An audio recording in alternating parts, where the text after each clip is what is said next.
During his third season in the National Football League with the New York Giants, offensive lineman Andrew Thomas had the opportunity to assert his dominance over the unit. But what is the reason why the New York Giants will dominate the AFC this year? So keep watching until the end of the video and let us all watch this.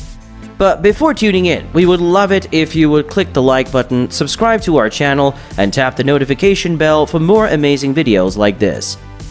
Even though the Giants had good players like Dexter Lawrence II, Leonard Williams, Azeez Ojulari, and Lorenzo Carter in 2021, their pass rush only caused 20.1% of pressure. The Giants had 134 pressures at the end of the season, which was 6th worst in the league. The Giants and their fans are lucky that Coach Martindale came from the Ravens. Under Martindale, the Ravens did one thing well, putting pressure on the quarterback. In 2021, injuries wiped out most of the Ravens. Still, they were 24th in the NFL in terms of pressure percentage, which was better than the Giants, who were 30th. When people talk about Martindale's defense, pressure is often the most important thing. Regarding pressure percentage, Martindale's defense in Baltimore was in the top 4 of the 2 years he was there. A Martindale defense has never had a pressure percentage of less than 23%, and with the Giants roster, 2022 probably won't be the first time that happens. It doesn't take a genius to figure out that scoring more points than your opponent is the easiest way to win a football game. From a defensive standpoint, it's less important to score more than your opponent and more important to make them score less than yours. In 2021, they didn't do that very often. The Giants' defensive drives ended in points for the other team 41.3% of the time. This was the 9th worst rate in the NFL.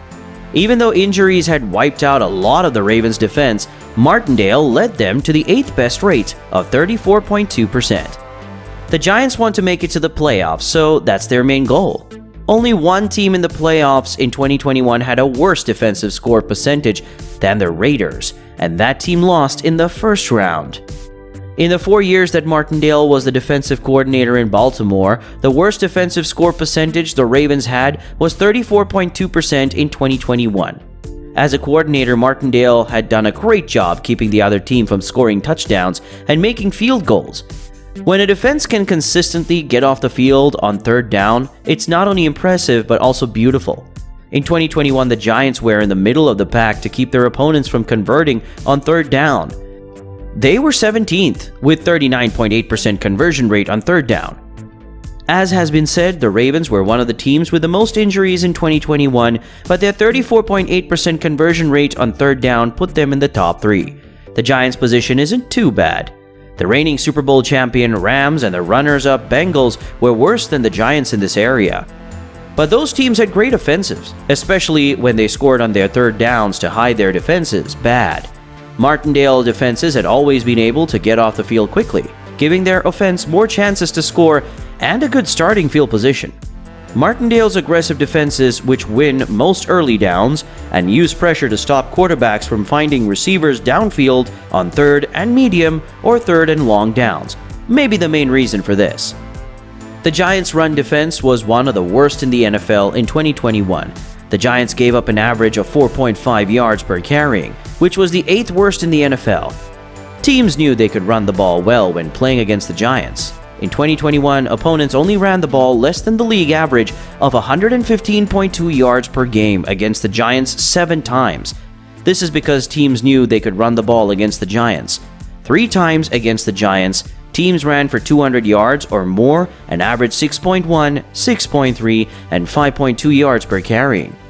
Darnay Holmes, a cornerback for the New York Giants, has caused 4 turnovers in 4 training camp practices. He has 3 interceptions and 1 fumble recovery. 2 of them were returned for scores. If you had to pick one camper that had stood out so far, it would have to be Holmes. He has made himself known every day, and it's clear he has stepped up his game since an injury cut his 2021 season short. "I feel like I'm back where I belong, and my mind is at ease," Holmes told NorthJersey.com this week. "I'm grounded as a player, and we're grounded as a team. We're ready to take these steps forward as needed, ready for what's next." Holmes says his past failures helped him succeed early in the camp. He could see what was wrong with his game and worked hard to fix it. It's a great trait, but many professional athletes have trouble with it. "A lot of what I had trouble with in coverage was because of me," Holmes said. I should have made more things at the top of the route and worked on the things I wasn't good at. When I got to the top of the route, I made a lot of guesses and didn't feel good. When this season came around, I knew I had to be able to work the second phase in coverage. I could push, but what would happen next? I'm crazy about getting better and figuring things out, which is how it has to be at this level. There's always a way out of a jam. It's always about solving this problem and being ready for the next one. Holmes lost a late touchdown in practice on Saturday, which is likely to bother him. That's good news for the Giants who, at least on paper, don't have a lot of cornerbacks. If Holmes can take his game to the next level, it will fix some of these problems and take pressure off his teammates. Holmes has also been pushed by the fact that the team picked LSU cornerback Cordale Flott in the NFL Draft of 2022. His father taught him long ago that someone is always after his job and that he should assume that they are working just as hard as he is. If you want to be a part of this defense, you have to work for it, Holmes said. Every day I work hard to get that spot. So far so good. Holmes has done as well as a few other players on the field. Thomas's career has been up and down so far. In his first year in the NFL, he gave up the most pressures of any player, but he came back strong in 2021 when he only gave up 2 sacks and 18 pressures. This made Pro Football Focus rank him as the 19th best tackle in football. Even though Thomas got better each year, the Giants' offensive line was terrible both years. One player can't make up for a bad offensive line, and it looks like the Giants are finally starting to understand this in 2022 when they completely changed their line. Max Garcia, Mark Glowinski, and John Feliciano, who all had a lot of experience, were added to the offensive line. Evan Neal, who was picked 7th overall by Big Blue in the 2022 NFL Draft, will play right tackle next to Thomas, and Thomas has started to notice Neal's changes and his promise. To be honest, everyone on our offensive line is pretty good. It's only the first day, so right now we're trying to get everyone on the offensive line to work together. But Evan is a very talented kid, a physical freak, if you know what I mean. So once he gets it down, he's going to be pretty good, Thomas told reporters.